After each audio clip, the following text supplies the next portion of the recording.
살아계신 아버지 하나님, 오늘 이 밤도 저희들을 고치시고 치료하시고 온전케 하시려고 이곳으로 부르시고 인도하신 주님, 오늘도 믿음은 바라는 것이라고 하셨사오매 주님을 바라보며 이 시간도 주님께 나왔습니다.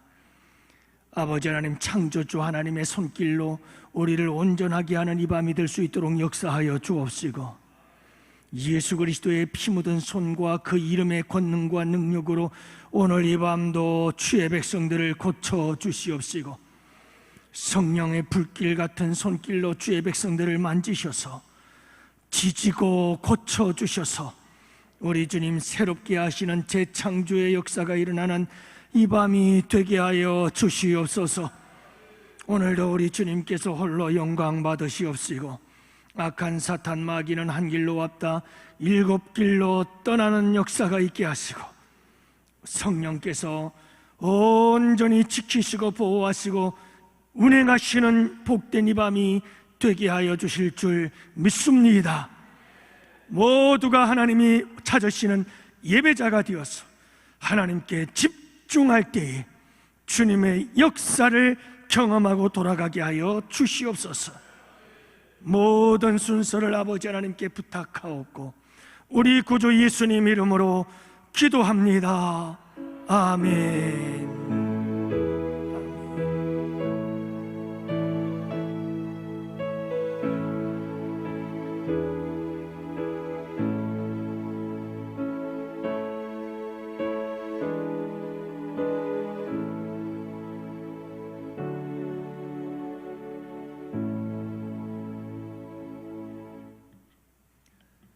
우리 다 같이 함께 하나님 말씀 보십니다. 누가복음 11장 29절부터 32절 말씀.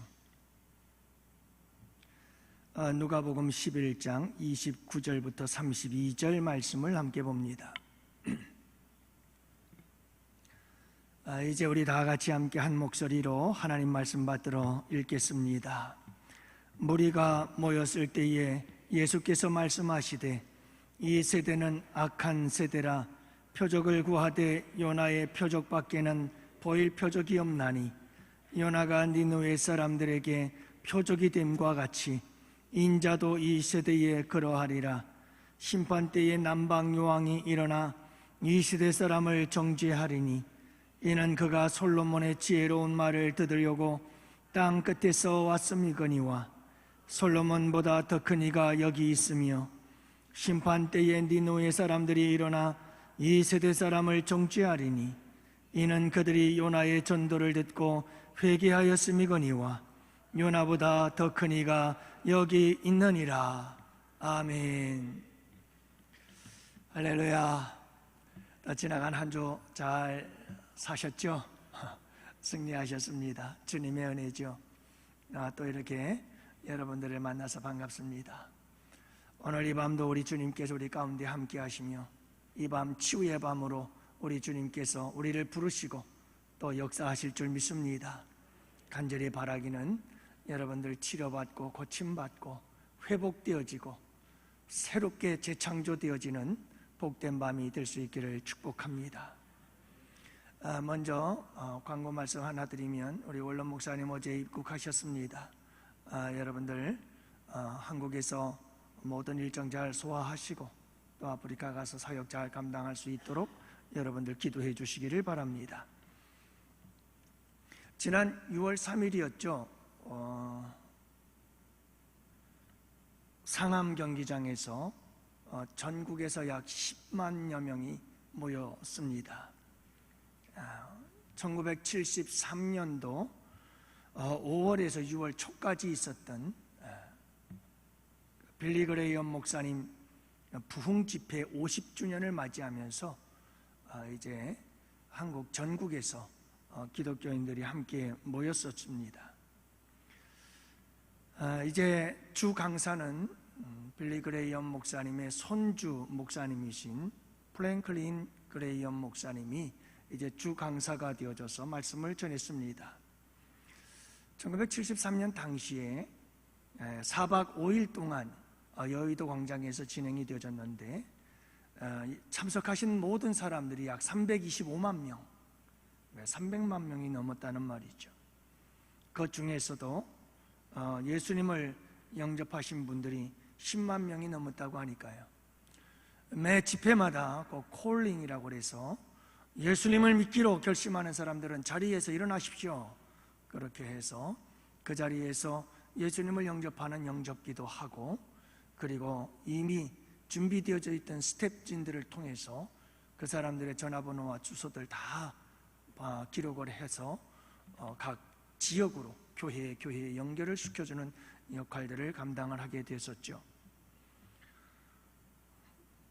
이번에 50주년 기념 행사에서도 약 10만 명 정도가 모였고요.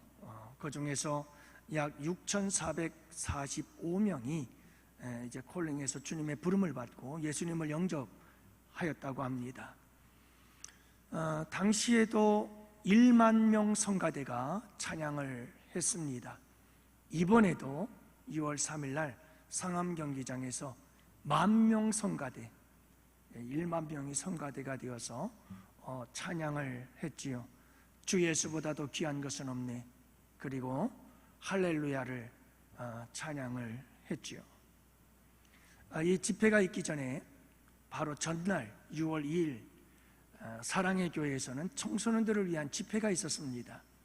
약 7,000명이 모였는데 여기에 초대받았던 사람이 이제 BY라고 하는 래퍼가 있습니다.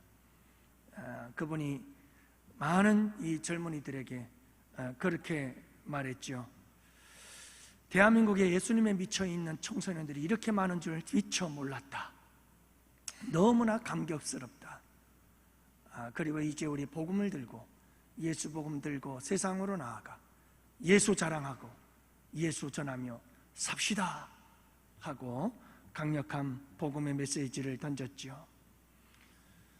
여러분, 세상은 점점 악해져 간다 할지라도 이렇게 하나님께서 숨겨놓으신 7,000명이 있습니다. 이 시대에 그루터기가 있습니다.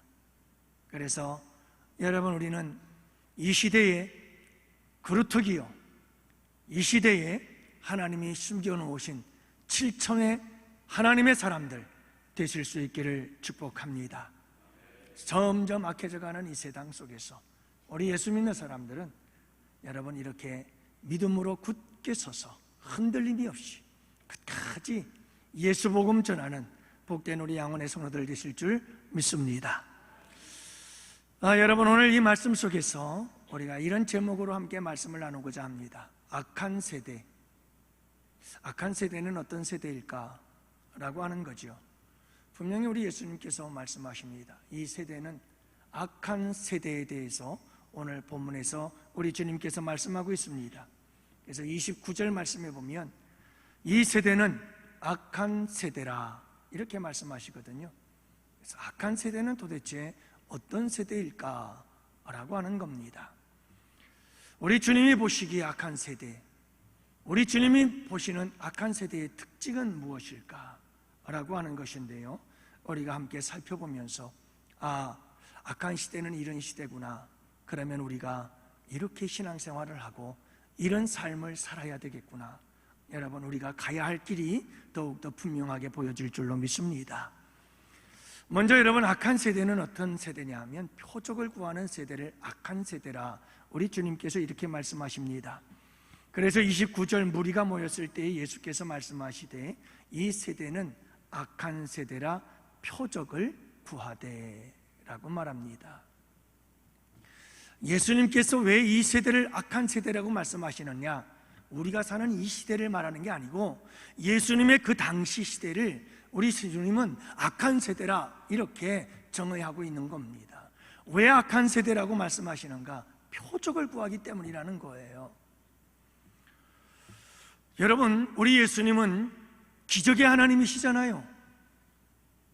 우리 예수님은 이적의 주님이시잖아요. 우리 주님은 능치 못함이 없으시잖아요. 그런데 왜 우리 주님께서는 그 기적의 주님이, 그 표적의 주님이 왜 표적을 구하는데 그 시대를 악하다고 말씀하고 있는 걸까요? 여러분, 당시 유대인들이 악한 의도로 표적을 구하였기 때문입니다. 여러분, 표적의 목적이 무엇인지 아시나요? 기적을 행하시는 목적이 무엇인지 아시나요? 표적과 기적의 목적은 그 표적과 기적을 통해서 예수 그리스도 그분이 메시아다, 예수 그리스도 그분이 인류의 이 세상에 구주로 오신 분이시다, 하나님의 아들이시다, 주는 그리스도시요 살아계신 하나님의 아들이십니다, 이 사실을 깨닫고 믿고 그분을 따르라. 그래서 표적을 주시는 거거든요. 그래서 이적을 행하시는 거거든요. 그러면 표적을 보면 볼수록 믿음이 생겨나야 되잖아요. 아, 예수가 메시아다. 정말 내가 예수님을 구주로 믿어야 되겠다, 내가 예수님을 따라야지, 이런 마음이 생겨야 되는 거 아니에요? 근데요, 당시에 특히 유대인들, 종교 지도자들 보면 예수님을 구주로 메시아로 믿으려고 하는 생각이 요만큼도 없어요. 기적을 그렇게 많이 행하고 표적을 그렇게 많이 행해도 도대체 예수님의 메시아 되심과 그리스도시요 살아계신 하나님의 아들 되심에 대해서 믿으려고 하질 않는 거예요. 그러면서 그들은 끊임없이 표적을 구해요. 그 많은 표적을 보여주셨음에도 불구하고, 나타냈음에도 불구하고 또 표적을 구하고 또 표적을 구하고 또 표적을 구하는 거예요. 여러분이 표적을 구하는 이 행위 자체가 뭐냐? 믿음이 없는 행위예요. 믿음이 없으니까 자꾸 표적을 구하는 거예요. 예수의 메시아됨을 믿는 믿음이 있다면 표적이 필요 없어요. 믿으니까요. 그런데 여러분, 이 당시 유대인들은 끊임없이 표적을 구하고 또 표적을 구하고 또 표적을 구해요. 사랑하는 성도 여러분, 우리가 기억해야 될 것이 하나 있습니다. 표적을 구하는 자들이 내가 표적을 보여주면 믿을게요, 안 믿어요? 믿어지지 않아요? 한 번만 더 표적을 보여주세요, 더 큰 표적을 보여주세요, 안 믿어요? 그러면서 또 바라기를, 또 요구하기를, 더 큰 표적이요, 더 큰 표적. 지금 유대인들이 그러고 있는 거예요.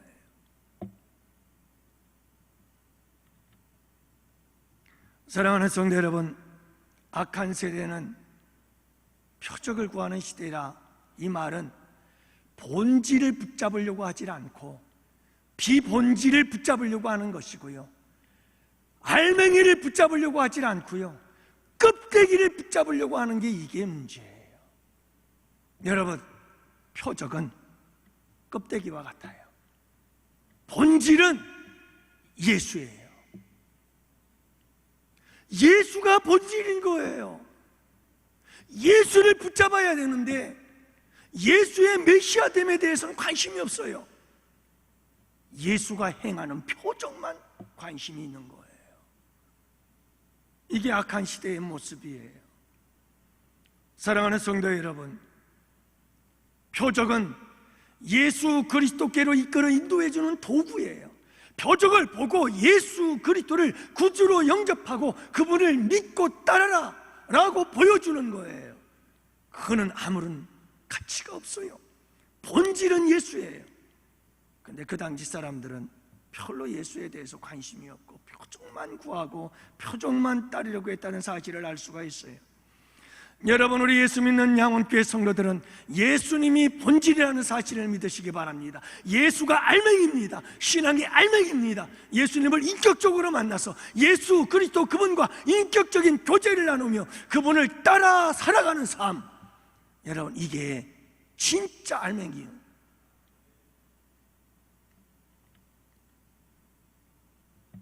여러분, 블레셋과의 전쟁에서 언약궤를 빼앗겼던 적이 있습니다. 언약궤를 빼앗겨 버렸어요. 있을 수가 있는 일이에요. 여러분이 언약궤는 하나님이 계신 상징적인 의미를 갖고 있잖아요. 그 언약궤 안에는 주님이 계시는 거예요.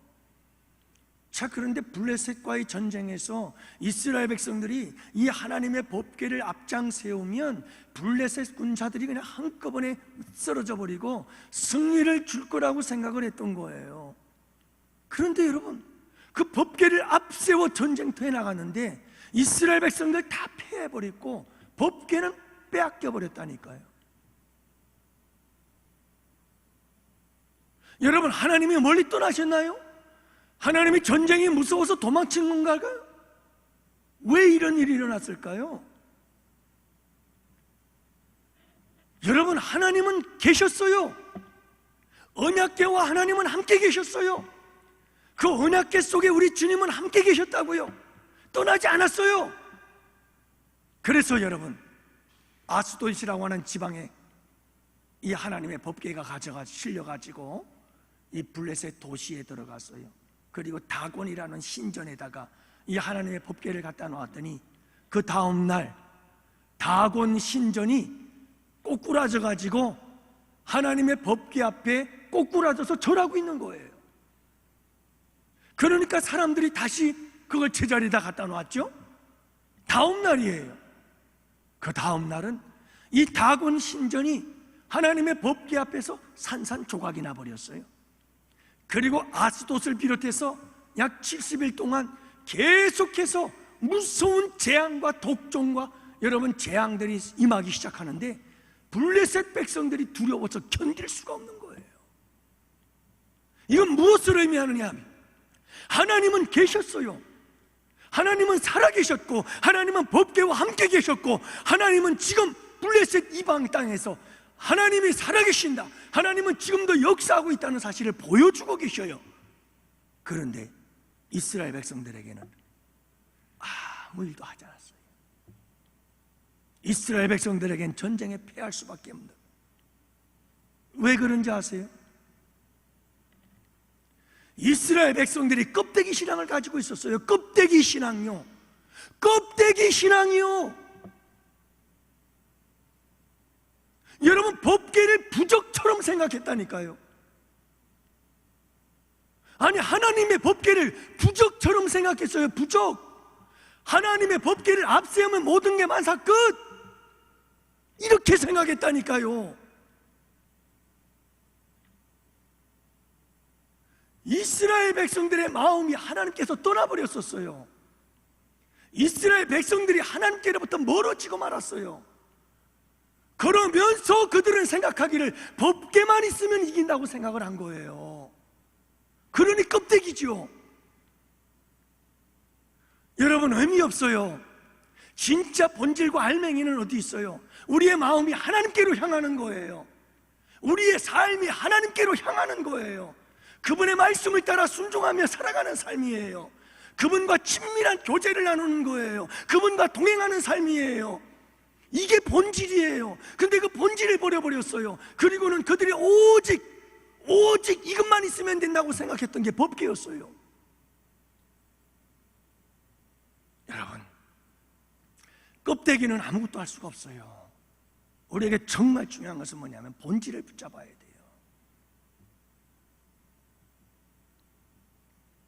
사랑하는 성도 여러분, 한나를 보십시오. 한나는 본질을 붙잡을 줄 아는 사람이었습니다. 위대한 믿음이죠. 여러분, 한나가 하나님 앞에 기도했습니다. 하나님, 내게 아들을 주십시오. 아들을 줬어요. 그랬더니 한나가 그 아들을 바쳐요. 평생을 그 아들을 하나님께 드려요. 뭘 의미하는 줄 아세요? 한나는 사무엘이라고 하는 아들을 얻는 이 놀라운 하나님의 기도 응답의 역사를 통해서 살아계신 하나님을 만나고, 그러면서 그가 깨달은 게 있어요. 진짜는 하나님이다.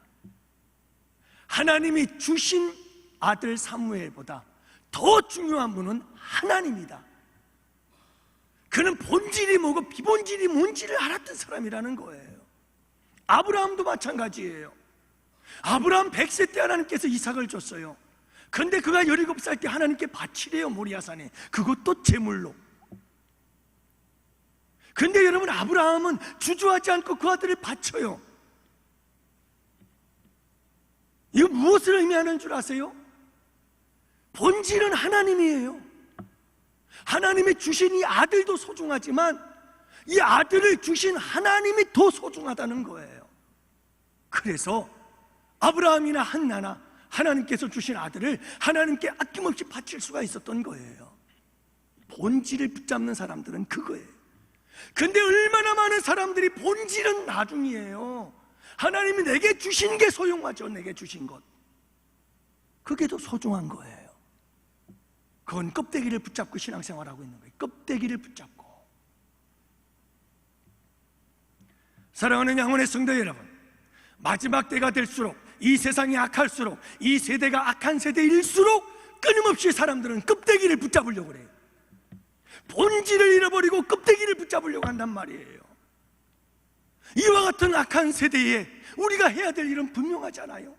뭐죠? 자꾸 본질을 찾으세요. 본질을 붙잡아야 돼요.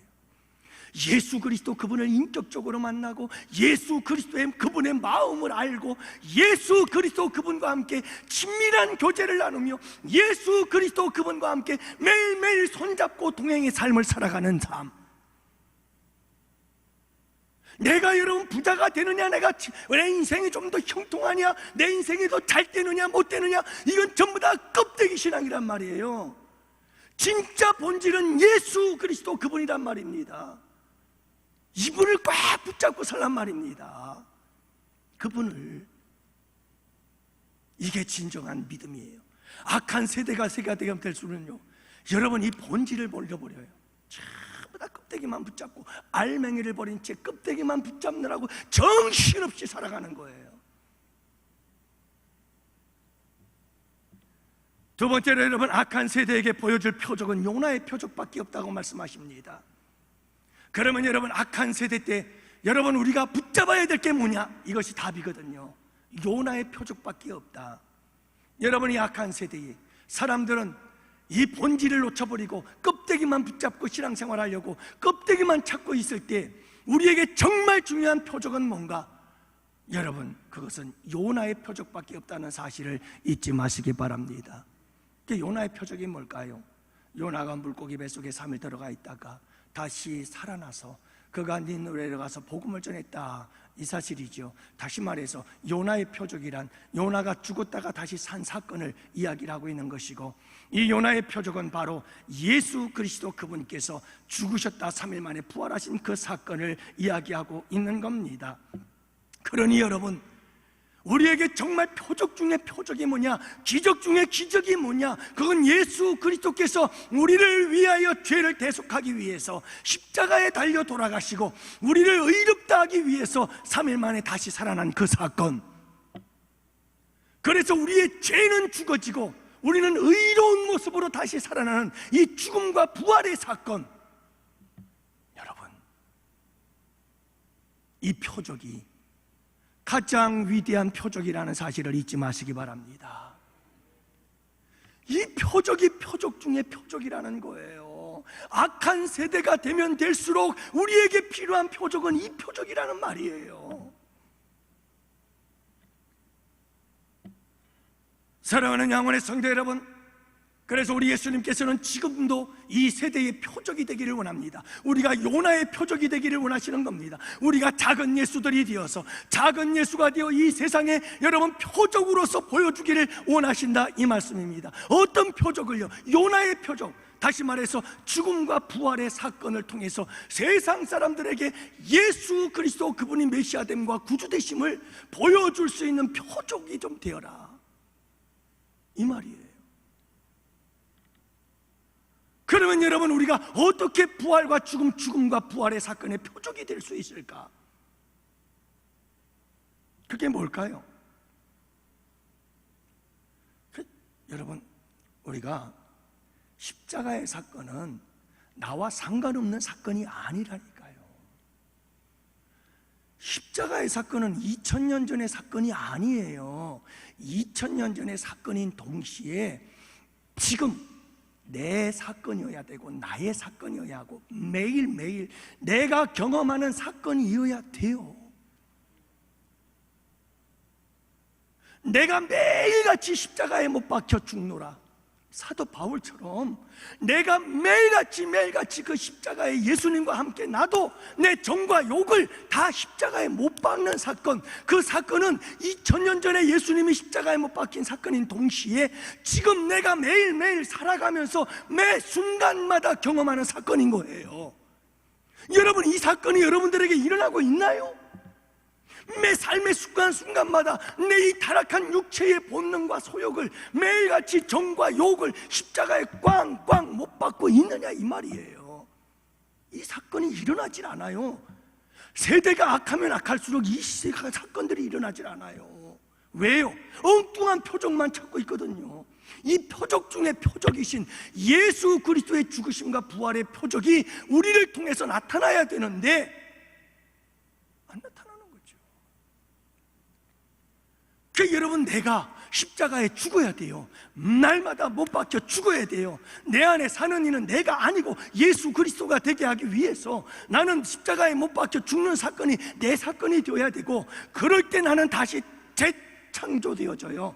어떤 모습으로 재창조되어지느냐? 부활의 영광이지요. 의로운 모습으로 끊임없이 새롭게 재탄생되어지는 재창조의 역사가 일어나게 되는 거예요. 그게 바로 거룩함이요, 그게 바로 성화요, 그게 바로 경건이요, 그게 바로 거룩한 영성인 거예요. 여러분, 이런 삶이 우리 예수 믿는 사람들에게서 나타나는 거예요. 매일같이 죽고 다시 새로운 모습으로 태어나고, 내가 옛사람은 죽어지고 죄악의 모습들은 죽어지고 새로운 사람의 모습으로 태어나고 새로운 사람의 모습으로 태어나고, 그러면 세상 사람들이 우리를 볼 때 여러분 예수 그리스도의 표적을 보는 거예요. 야, 저 사람이 도대체 어떻게 저렇게 변했냐? 저 사람이 도대체 어떻게 저렇게 바뀌었냐? 무엇 때문에 저렇게 된 거냐? 저 사람 예수 때문이다. 이게 여러분, 이 세상 속에 예수 믿는 사람들이 예수의 표적을, 요나의 표적을 보여주는 거잖아요.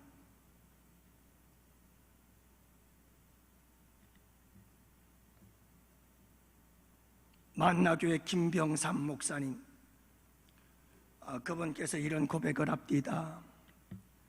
우리 교회는 변화산 기도회를 진행할 때마다 예배와 회개, 기도를 통해서 역사하시는 하나님을 나눈다.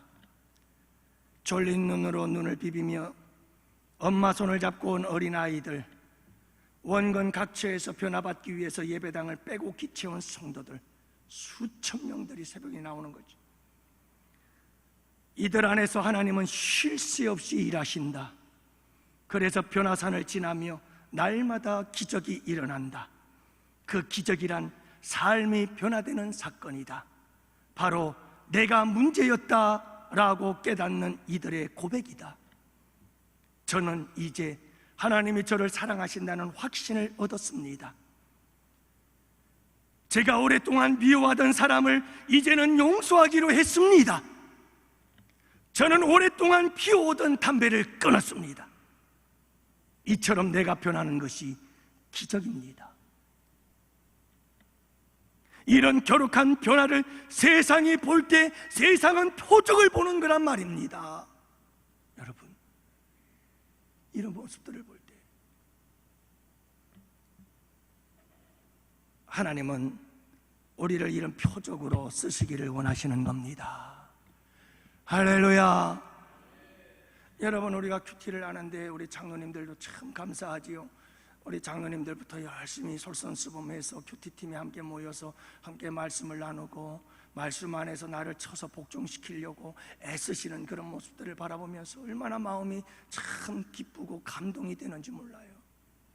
여러분, 당신의 이 언어 생활이 얼마나 퉁명스럽고 많은 사람들에게 아픔과 상처를 주는지 말씀 속에서 깨닫고 그것을 고치기 위해서 노력하고 애쓰고 기도하고 눈물로 부르짖고, 여러분 넘어져도 또다시 도전하고 또다시 도전하고 또다시 도전하면서 하나님의 말씀 안에서 새로운 변화의 역사를 기대하면서 여러분 기도하고 또 몸부림치며 나아가는 그 모습을 바라볼 때, 이게 기적이다.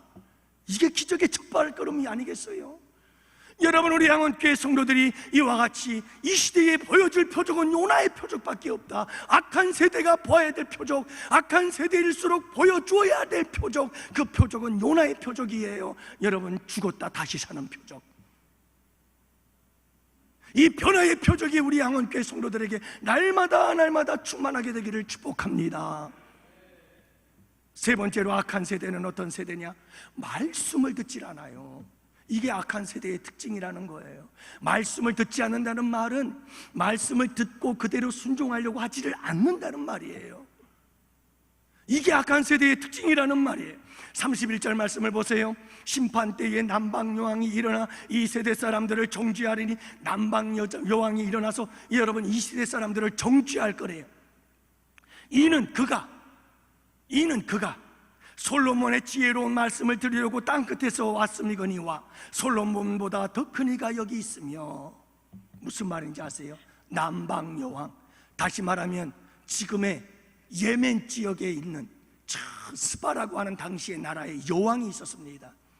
이 스바 여왕이 솔로몬의 지혜로움을 소식을 듣고, 여러분 솔로몬의 그 지혜를 배우고 싶어서, 솔로몬의 그 지혜로운 말들을 듣고 싶어가지고, 솔로몬의 지혜로운 그 건축술들을 보고 싶어서, 여러분 그 스바라고 하는 곳에서부터 솔로몬에 있는 곳까지 찾아왔는데, 장장 그 거리가 얼마냐? 2000km예요.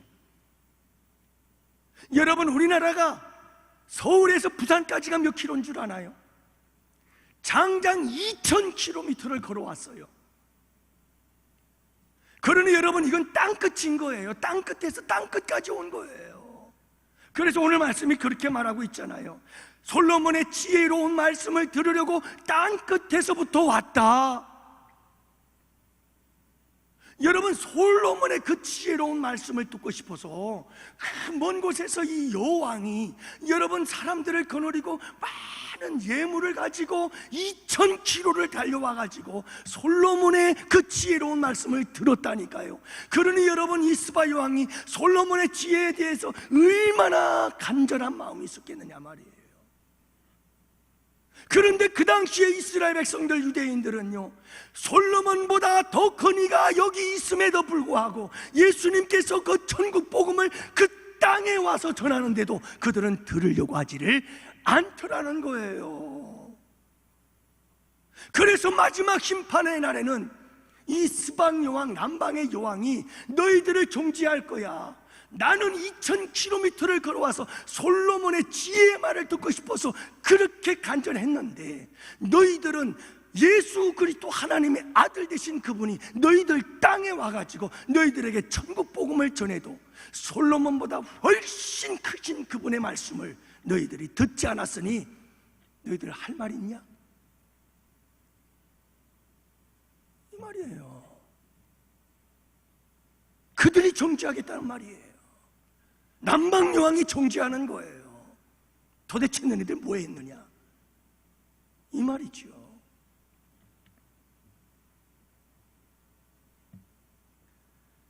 사랑하는 성도 여러분, 정말 악한 세대가 되면 될수록 특징이 생겨요.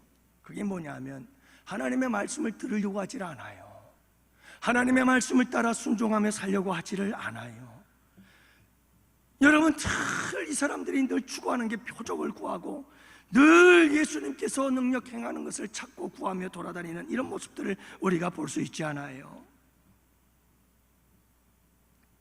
사랑하는 양원의 성도 여러분, 예수 그리스도 그분이 나의 구주가 되심을 믿고 그분의 말씀을 따라 순종하며 살아가는 삶, 마지막 때이면 마지막 때일수록 더욱더 우리에게 필요한 것은 가장 기본적인 이와 같은 삶인 줄을 믿으시기를 바랍니다.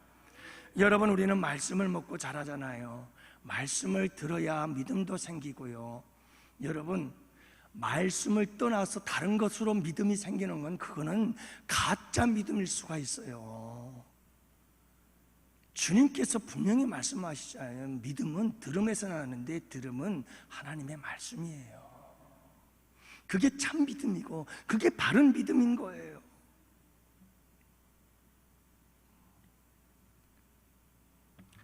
우리 양원교회에서도 말씀을 사모하시는 분들이 참 많아서 얼마나 감사한지 모르겠어요.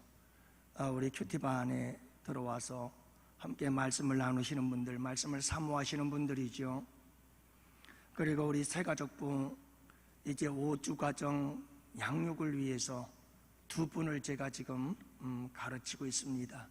이제 5주 과정이 다 교육이 끝나 7월 첫째 주나 둘째 주가 되어지면 그때부터 우리 새가족 등록하시는 분들을 모집을 해서 그분들에게 이제 5주간의 가장 기본적인 예수 그리스도를 소개하고 영접하게 되어지는 신앙생활의 기본기에 대해서 함께 말씀을 나누게 되어지고 가르치게 되는데, 여러분 가르치기 전에 먼저 저에게 교육을 받고 가르치게 되는 거죠. 그렇게 가르침을 받으시던 권사님 한 분께서 그런 말씀을 하셔요. 이제 딱 2과를 공부하셨거든요. 5과 중에서 2과를 공부했는데 그 말씀 하시더라고요. 목사님, 이렇게 좋은 말씀들을 저희만 듣기는 너무 아까워요. 이렇게 좋은 말씀을 저만 들으려니까 너무 아쉬워요. 우리 양원교회 모든 성도들이 다 들었으면 좋겠어요. 저도 그랬으면 좋겠어요.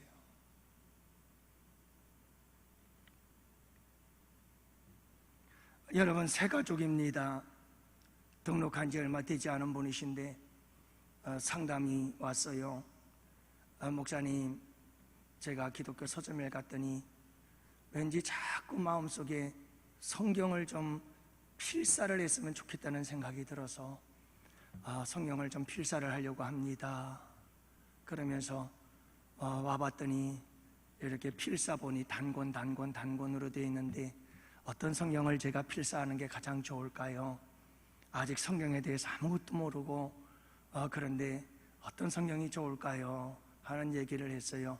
그저 가볍게 제가 좀 은혜도 받고 그러면서 필사 재미있게 할 수 있는 성경책 한 권을 소개해 주세요.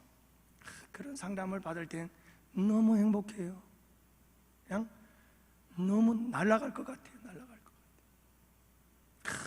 이제 그냥 하나님의 말씀을 사모하는 마음, 이제 어린아이가 어머니의 젖을 쭉쭉 빨아먹듯이 이제 하나님의 말씀을 빨아먹기 시작하면 쑥쑥쑥쑥 자라는 거예요. 여러분, 어린아이들이 얼마나 잘 자라요? 하루가 다르게 자랐죠. 왜요? 그냥 어머니의 젖을 쫙쫙 빨아먹으니까 그냥 쑥쑥 크는 거예요. 하나님의 말씀을 쪽쪽 빨아먹으면 쑥쑥 크는 거예요. 믿음이 자라고 성장하게 돼 있거든요.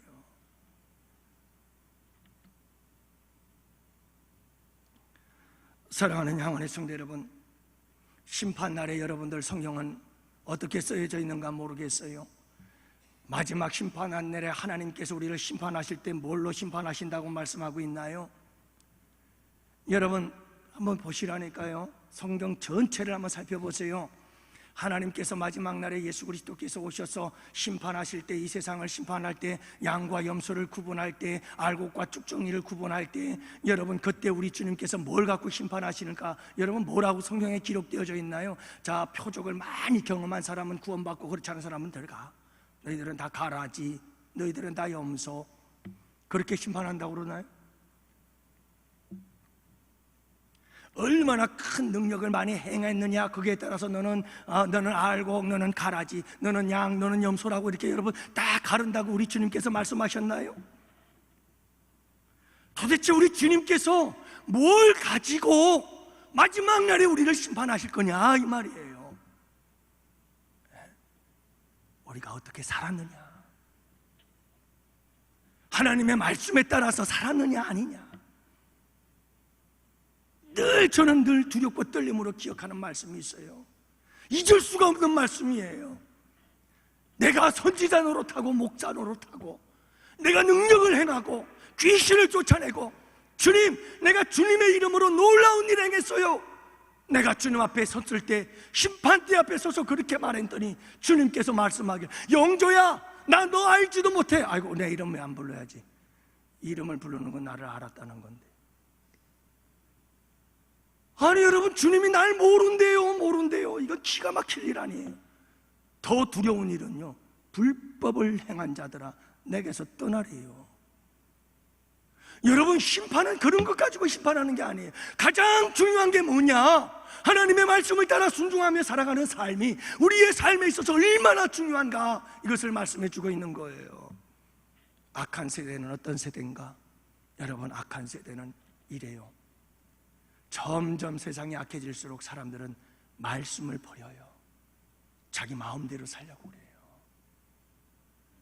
하나님의 말씀을 붙잡고 하나님의 말씀 따라 순종하며 살려고 하지를 않아요.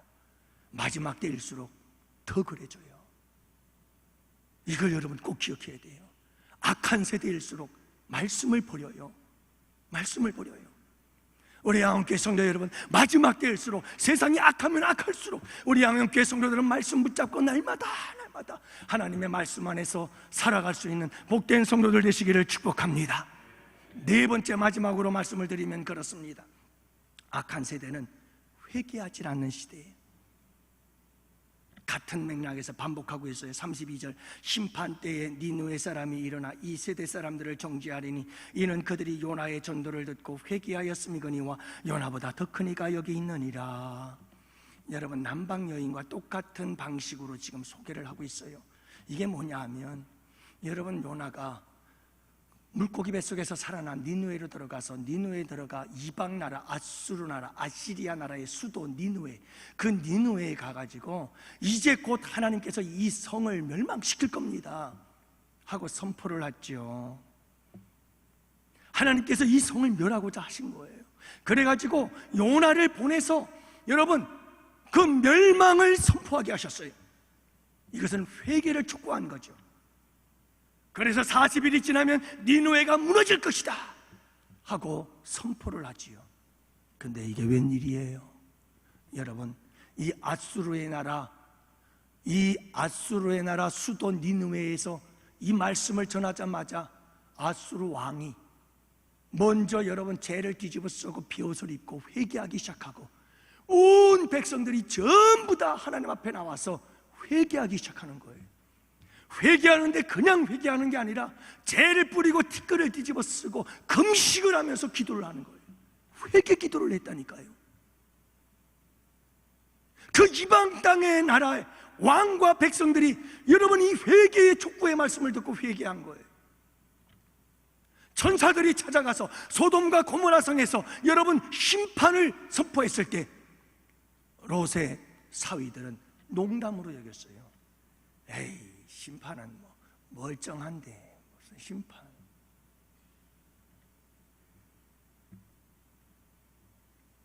결국 유황불로 타버리고 말았잖아요. 그러나 여러분 니느웨 사람들은요 금식하며 회개했다니까요. 그래서 여러분 그 니느웨 성이 살아남을 수가 있었던 거예요. 회개하면 살거든요. 회개하면 사는 겁니다. 회개하지 않으면 소돔과 고모라 성과 같이 여러분 잿더미가 되는 거예요. 근데 오늘 말씀을 보세요. 요나보다 더 큰 이가 여기 있다. 아니 요나하고 여러분 예수님하고 어떻게 비교가 되겠어요? 예수님이 이 땅에 오셔서 여러분 유대의 백성들에게 회개하라 천국에 가까웠느니라 선포하고, 여러분 하나님 나라의 말씀을 전포하면서 회개하라고 그렇게 얘기를 하는데도 악한 세대의 특징이 뭐냐 하면 아무리 회개를 촉구해도 회개를 하지를 않아. 이게 문제예요. 이게 여러분 악한 세대는 회개하지를 않아요. 당시 유대 종교 지도자들을 보세요. 회개하지를 않아요. 회개하지 않아요. 끝까지 회개하지 않아요. 여러분 악한 세대가 이런 거예요. 악한 세대의 특징은요, 예수가 가서 목사님 예수님이 지금 이 시대에 살아나가지고 선포하면 다 회개할걸요? 그럴 것 같아요?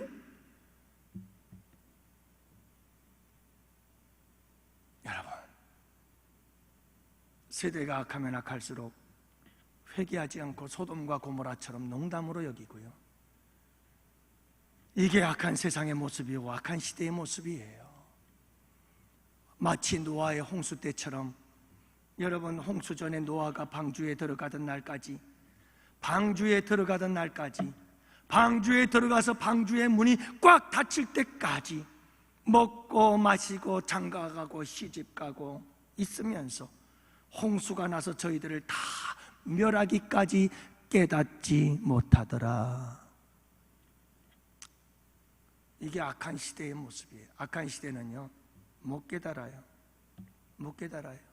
아무리 회개를 촉구해도 깨닫지 못하는 자가 악한 자들이거든요. 우리 양원교회는 이런 악한 자가 없기를 바라요. 회개할 수 있는 자들이 될 수 있기를 바라요. 이게 복이에요. 하여간 하나님 앞에 꼬꾸라져서 회개하는 게 이게 복이에요. 사랑하는 성도 여러분, 회개는 형식적인 게 회개가 아니에요.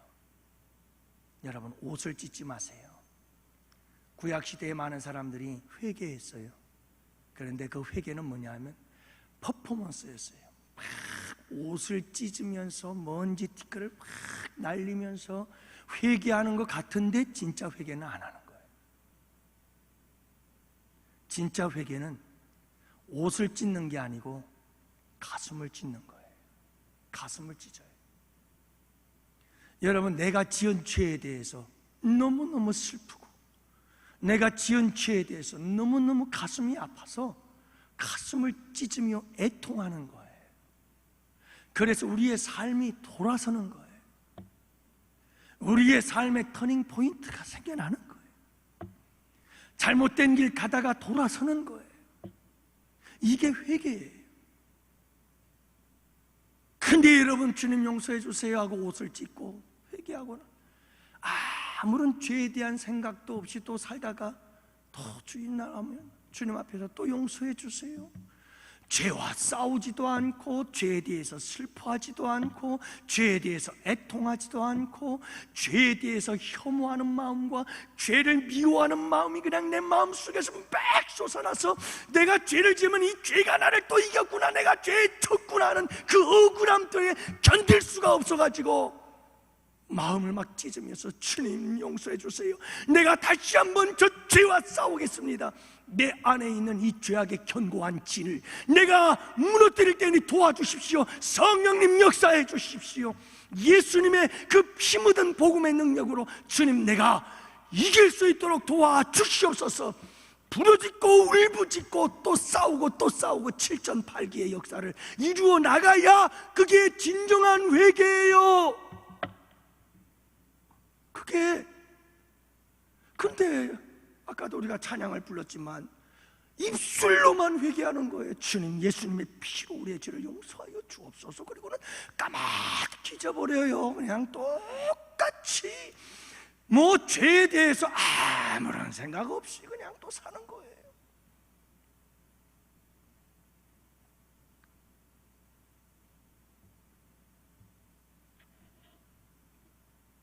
그래서 여러분, 우리 양원교회에 성령의 바람 불어와서 거룩한 회개의 역사가 일어나는 복된 교회가 되기를 축복합니다. 1903년도 로버트 하디 선교사님이 원산 부흥운동이 시작되어진 때거든요. 1903년 원산에서 선교사님들이 함께 모였어요. 그리고 선교사님들이 다 모인 자리에서 이 하디 선교사님이라는 분이 선교를 해요. 선교를 하면서 토론토 대학교 의과대학을 나온 사람이니까 여러분, 얼마나 똑똑한 사람들이, 3000% 빠지면 안 돼. 하여간 선교사는요, 이것하고 저것하고 하다가 안 돼서 가는 자리가 절대 아니라는 거 여러분 꼭 기억해야 돼요. 이거는 진짜 선교가 아니에요. 여러분, 언더우드, 아펜셀러, 우리나라에 왔던 선교사들 보면 전부 다 의사들, 그리고 최고 좋은 하버드 대학이나 막 이런 좋은 대학들을 공부하고 나온 사람들이, 그 시대에 정말 탑 클래스의 사람들이 우리나라에 선교하러 온 거예요. 그래서 학교 세우고 병원 세우고 여러분 그렇게 하고 교회 세우고 이런 역사를 이룬 거예요. 여러분이 토론토 대학에서 의과대학을 졸업하고 그가 와가지고 선교사로 왔는데 선교사들 모아놓고 부흥회를 하는데요, 이 하디 선교사님이 자기가 강단에서 설교하다가 자기가 지은 죄를 막 쏟아내면서 고백하기를 시작해요. 동료 선교사들 앞에서 나는 명문대를 나왔다는 마음 가지고 우울감에 빠져 있었던 사람입니다. 저는 의사라고 자부하며 나는 의사니까라고 교만한 마음을 가졌던 사람입니다. 나는 꾀지지한 조선인들에 대해서 참 나는 저 사람들보다 훨씬 탁월한 백인종이야 인종 우월주의자였습니다. 자기 마음속에 도사리고 있었던 수많은 편견과 차별의 마음들을 다 토해내듯이 울며 고백하기 시작합니다. 그러자 거기에 모였던 선교사님들이 전부 무릎 꿇고 하나님 앞에 회개하는 역사가 일어나기 시작했습니다. 이 원산의 이런 회개의 역사를 통해서 한국 기독교의 부흥의 역사가 일어나기 시작했고요, 이 부흥의 역사는 1907년도 평양으로 불이 붙었습니다. 그래서 옮겨 불이 붙어가지고 부흥회를 하다가 길선주 장로님이 앞에 나오지요. 그리고 설교를 듣다가 앞에 나가서 그분이 혼자 스스로 장로님이 고백하기를 시작하는데, 친구가 세상을 떠났는데 이 친구가 모든 재산들을 자족들에게 잘 분배해달라고 부탁을 했는데, 재산을 잘 관리해달라고 부탁을 했는데 이 길선주 장로님께서 돈을 얼마만큼을 삥땅을 쳐버린 거예요. 그게 견딜 수가 없었어. 성령께서 역사하셔서 견딜 수가 없는 거예요. 그래가지고 그가 하나님 앞에 거기 나가서 자복하고 회개하기를 시작하자 거기에 모였던 수많은 사람들이 밤새도록 성령의 역사하심 속에 댕굴댕굴 뒹굴면서 회개하는 역사들이 일어나고, 술집 다닌 거 회개하고 처벌 두었던 거 회개하고 완전히 사람들이 뒤집어지고 새 사람 되어지는 역사들이 일어나기 시작한 거예요. 그게 1907년 평양의 부흥의 운동이었다는 거예요. 여러분, 놀라운 역사가 일어나는 거죠. 회개는 그런 거예요.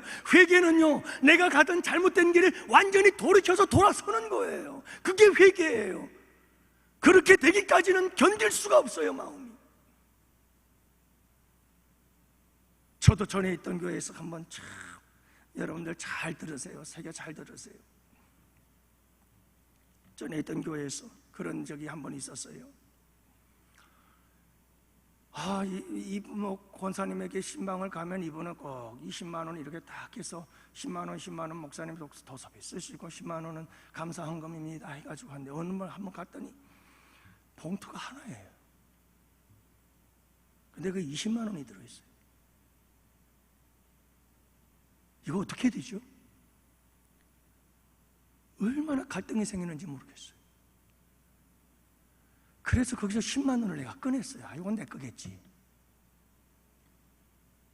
그거를 쓰려고 하는데 이게 쓸 수가 없어. 죽겠는 거예요. 마음이 괴로워서. 도대체 마음이 괴로워서 밤낮 그 생각이 머리에 돌면 밤낮 6일 동안 가지고 있다가 다시 넣었어요. 다시 넣었어요. 견딜 수가 없어요. 견딜 수가 없어요.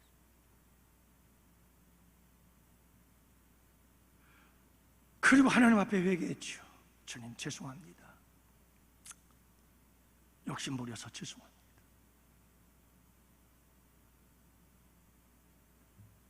여러분, 우리에게 정말 중요한 것은요, 주님 앞에 자꾸 회개할 줄 알아야 돼요.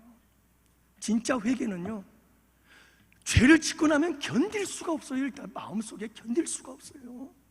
제가 우리 이승문 장로님에게도 제가 말씀드렸어요. 목사님, 제가 이제 3년 4년째 됐고 우리 노예에서도 목사님들을 이렇게 만나면, 우리 목사님들 만나면 조그만 교회 목사님들이 저렇게 점심이라도 좀 사주시고 또 이렇게 차라도 좀 사주시기를 이렇게 바라잖아요. 그래도 큰 교회 목사님들께. 근데 제가 그런 걸 못하면 얼마나 창피해요. 그래서 우리 이승문 장로님께 제가 말씀을 드렸어요. 올해부터는 제가 우리 교회 카드 가지고 필요할 때는 조금씩 이제 우리 목사님들 대접도 해드릴게요. 그랬더니 아유 목사님 그렇게 해야죠. 그렇게 하셔야 됩니다.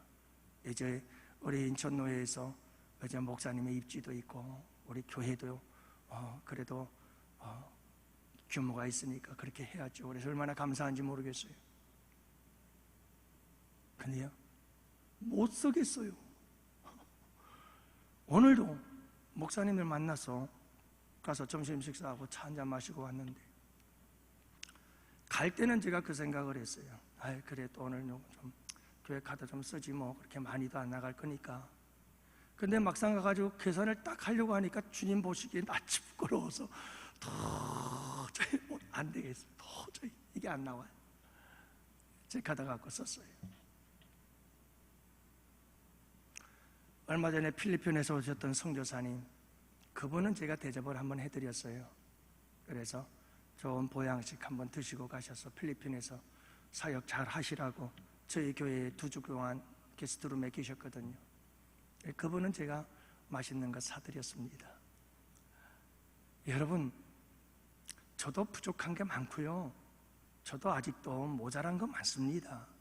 그러나 중요한 게 뭐냐면 진정한 회개는 정말 죄를 지을 수는 있지만 죄를 지어도 견딜 수가 없어요. 괴로워서 견딜 수가 없어요. 예? 가만히 내버려 두질 않아요. 성령께서 그 양심의 가책을 지어 버릴 수가 없어요. 버릴 수가 없어요.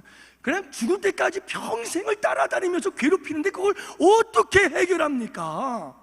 여러분 간단해요. 방법은 그냥 회개하면 되는 거예요. 그렇잖아요? 주님 잘못했어요. 안 그럴게요. 그러면 되는 거잖아요. 여러분 그러면 자유하잖아요. 얼마나 기뻐요. 얼마나 행복해요. 우리 양원의 성도 여러분들 참되고 진정한 회개자들이 되시기를 축복합니다. 여러분 이 시대가 악하면 악할수록 회개 안 해요. 사람들의 양심이 무뎌지고 영적 지각이 무감각해져 버리고 양심이 화에 맞아가지고 여러분 회개를 안 한다니까요. 악한 세대일수록 그래요. 그때일수록 우리 예수 믿는 사람들은 더 여러분 죄에 대해서 민감하고 죄에 대해서 더 예민해서 작은 죄도 이만큼 크게 느껴져서 하나님 앞에 견딜 수 없어 자복하고 회개하고 그래서 자유를 경험하고 느끼는 이런 역사들이 일어나게 되기를 주님의 이름으로 축복합니다. 그래서 오늘 여러분 이 말씀 3가지를 꼭 잊지 마세요. 오늘 이 악한 세대는 어떤 세대인가 우리 주님께서 딱 정의하시잖아요. 악한 세대는 어떤 세대, 어떤 세대의 특징을 갖고 있는가. 악한 세대는 딱 말씀드리고 있잖아요. 뭐예요 여러분? 악한 세대가 뭐가 문제입니까? 우리가 꼭 기억해야 되겠어요. 여러분 악한 세대는 자꾸 표적을 보여요. 본질을 잊어버리고 껍데기를 자꾸 잡으려고 그래요. 여러분 예수 그리스도 그분을 꽉 붙잡아야 됩니다. 그리고 표적 중에 표적은 예수 그리스도의 죽으심과 부활인 거예요. 이거 꽉 붙잡고 살아야 돼요. 또한 여러분 악한 세대면 악한 세대일수록 하나님 말씀을 듣고 따르려고 하질 않아요. 말씀을 항상 자기 마음대로 하려고 그러죠. 그리고 3번째로는 회개를 하지 않으려고 해요. 악한 세대의 특징은 이 3가지. 그렇다면 우리가 해야 될 일은 뻔하잖아요. 그렇죠? 이 밤에 우리 함께 부르짖어 기도하시고 특별히 여러분 말씀 갖고 기도하시고 또 이 밤에 여러분들 치유해 주실 거예요. 하나님께 기도해요. 여러분들의 삶의 문제를 꼭 기도하십시오. 저는 3가지를 항상 기도합니다. 육체의 질병을 고쳐주시고 상한 마음 고쳐주시고 삶의 고통과 괴로움들을 해결해 주시고 하나님 고쳐주시옵소서. 여러분 우리 교회를 고쳐주시고 이 나라 이 민족을 고쳐달라고 우리 함께 부르짖어 기도하는 복된 이 밤이 되기를 원합니다. 우리 다 같이 함께 찬양합시다.